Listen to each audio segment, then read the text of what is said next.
Le doute n'est pas la négation de Dieu. C'est une interrogation. Et la foi n'est pas une certitude.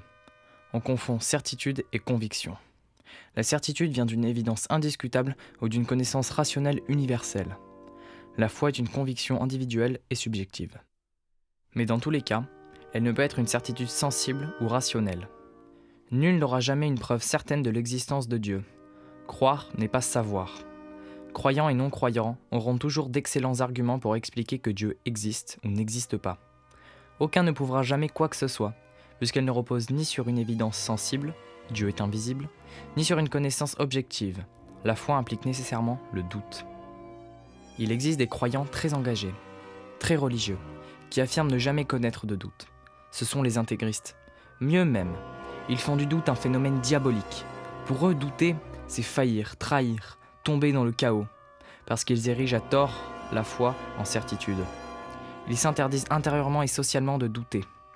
Le refoulement du doute conduit à toutes sortes de crispations, intolérance, pointillisme rituel, rigidité doctrinale, diabolisation des incroyants, fanatisme, allant parfois jusqu'à la violence meurtrière. Les intégristes de toutes les religions se ressemblent, parce qu'ils refusent le doute. Même Mère Teresa a reconnu ses doutes, aussi douloureux fussent-ils à vivre et à dire. Parce que sa foi était animée par l'amour. Les intégristes n'accueilleront ou n'admettront jamais le leur. Parce que leur foi est fondée sur la peur, et la peur interdit de douter.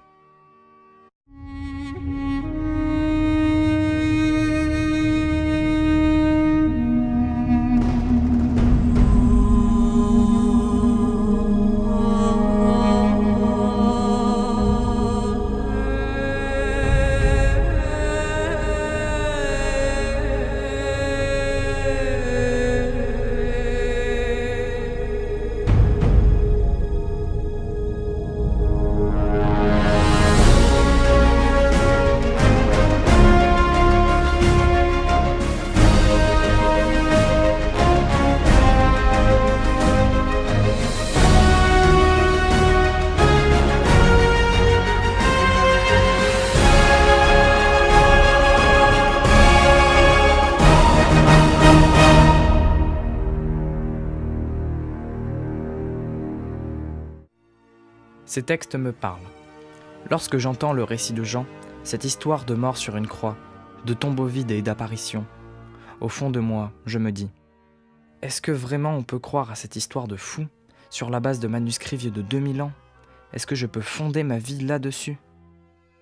Pourtant, le doute dans la vie de tous les jours, ça sert à prendre de bonnes décisions. Mais douter en matière de foi, ça rime à quoi? Donc comme Thomas, si je ne vois pas, je ne croirai pas. Avant de voir Jésus, Thomas n'a aucune confiance. Le doute fait grandir chez Thomas un désir de rencontre réelle, concrète, une rencontre avec Dieu. Certaines personnes ont pris conscience d'être liées à Dieu en contemplant les merveilles de la nature, d'autres en contemplant le silence, d'autres en priant, d'autres en s'engageant dans la politique ou le social.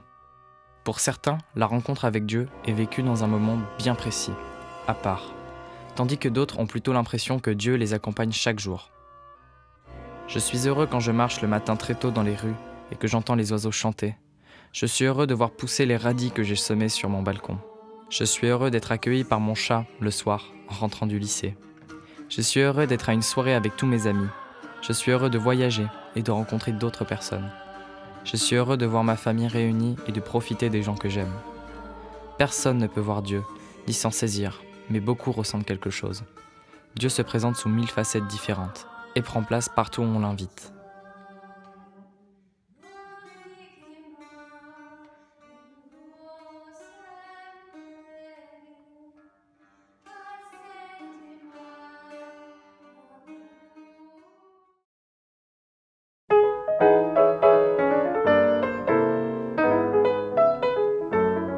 Le vieux piano de la plage ne joue qu'en fa, quand fatigué. Le vieux piano de la plage possède un la qui n'est pas gai. Un si cassé qui se désole, un mi fané qui le console, un dos brûlé par le grand soleil du mois de juillet. Mais quand il joue pour moi les airs anciens que je préfère, un frisson d'autrefois m'emporte alors dans l'atmosphère d'un grand bonheur dans une petite chambre. Mon joli cœur du mois de septembre, je pense encore à toi, domicile là. Le vieux piano de la plage ne joue qu'en sol, qu'en solitude. Le vieux piano de la plage a des clients dont l'habitude est de danser le samedi et le dimanche, les autres jours seuls sur les planches, devant la mer qui se souvient, il rêve sans fin.